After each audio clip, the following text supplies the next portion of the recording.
We saw a lot of people. It was not an easy show to cast.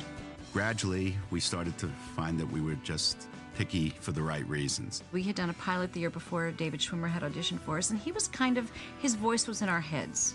So we pursued him. When I got the call, I was really surprised, and I flew back to Los Angeles. After that meeting, I was completely sold on doing the show. And you never knew she was a lesbian.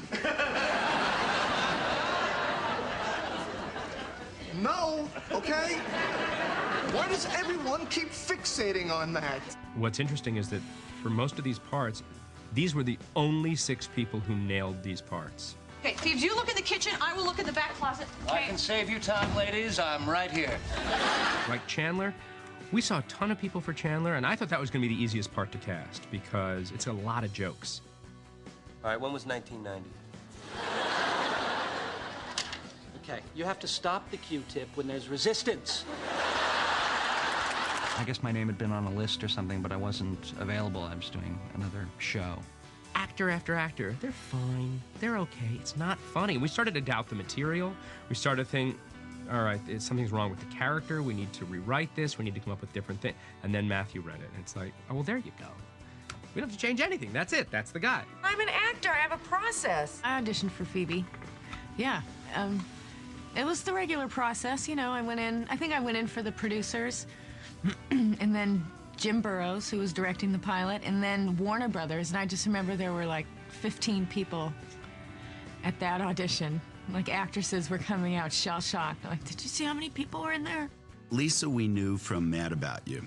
There were a couple of things in Ursula, I think, that connected for us to Phoebe potential, but of course Ursula was, you know, mean, and while she was ditzy on one hand, she was kind of harsh in another, and Phoebe needed to be sweet. Oh, I gotta go. Whoa, oh, head rush. Oh. One more and then I have to go. Cool. Lisa showed us that she definitely had the sweetness inside of her. You agreed to take me in sickness and in health. Well, this is my sickness.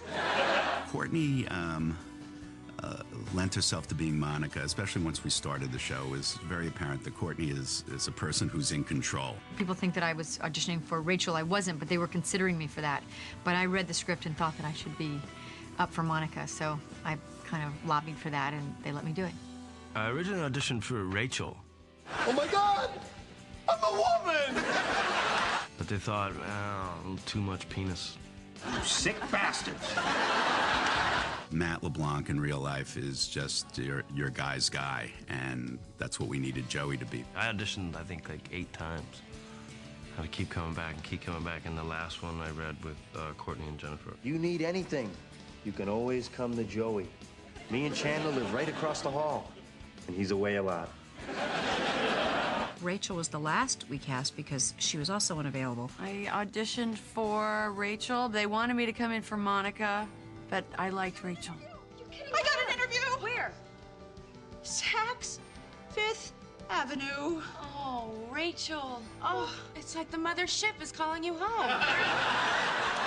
We understood that what makes a great sitcom is great comedians, you know, and to find great comedic actors is what I think probably prolonged the process as long as it did. We were looking for people who could take the words that we'd written and elevate them.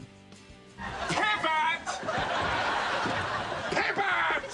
Shut up! Shut up! Shut up! The 6 of us first met at a table read. A couple of them had met, you know, through the audition process, reading with people, but I didn't meet any of them until the table read. We just all read through the script, and it was amazing. It was, you know, it was sort of the time that I realized the kind of magic was existing in my life. And I remember the first table read thinking, wow, these guys are great, you better pay attention. Just hearing the way everybody, you know, their take on their character, because I read it and I, you know, made certain assumptions about what these other people were, and there were some surprises. It was really fun. There's just something about just their unique sound. As we were reading and in scene, I was discovering, oh, this is the voice of Phoebe. Oh, this is Chandler. Where are they? Yeah, this is nice. We never do anything just the 2 of us. That's great. Maybe tomorrow we can rent a car and run over some puppies. Ew, I don't want to do that. They filled it the way I imagined it sounding. Not one of us could have been traded out. It was like the six of us were like the perfect pieces of this puzzle, and it was great. You have a third nipple? You bitch. Whip it out, whip it out. Come on. There's nothing to see. It's just a tiny bump. It's totally useless. Oh, as opposed to your other multifunctional nipples. Joey was in a porno movie. If I'm going down, I'm taking everybody with me.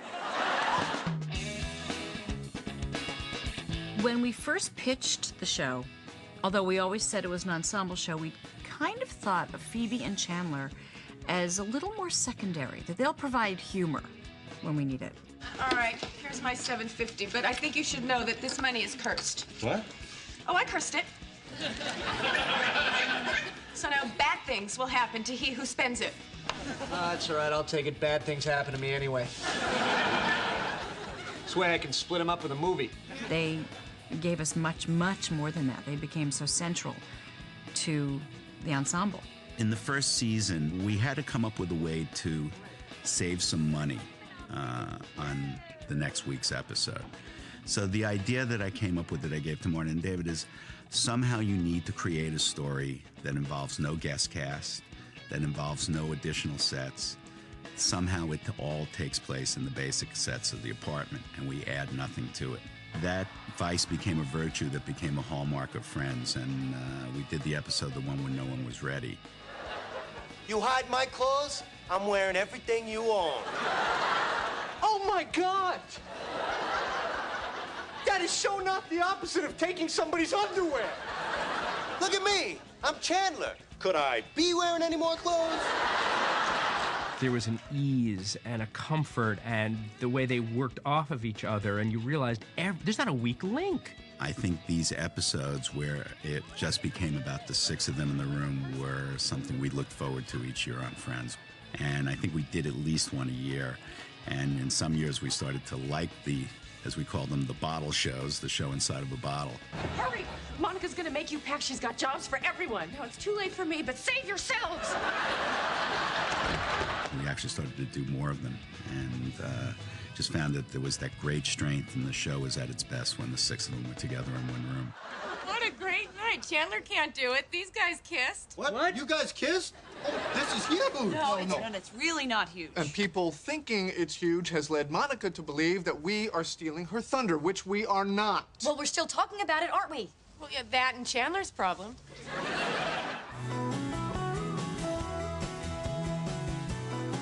I'm engaged!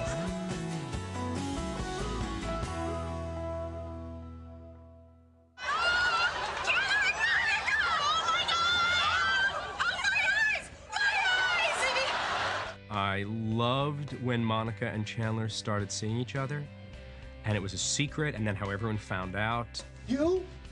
And you? Yes, but you cannot tell anyone. No one knows. How? When? It happened in London. In London? We were in London shooting it, and Monica's under the covers, and Ross comes in, and I talk to him for a second, and then Ross leaves, and then Monica pops up and says, "Do you think he saw us?" And then we had to hold for 27 seconds. I was so happy that people were excited and surprised. We didn't want to invest too much too quickly because sometimes, you know, on a sitcom you put people together and it takes energy out of the show. It kind of relieves sexual tension in a certain way. And so we wanted to see gradually how it would go with Monica and Chandler. And I think the period of them keeping it a secret allowed us to see, you know, how much does the audience really love this. We're in a relationship? I'm afraid so. I was really excited to have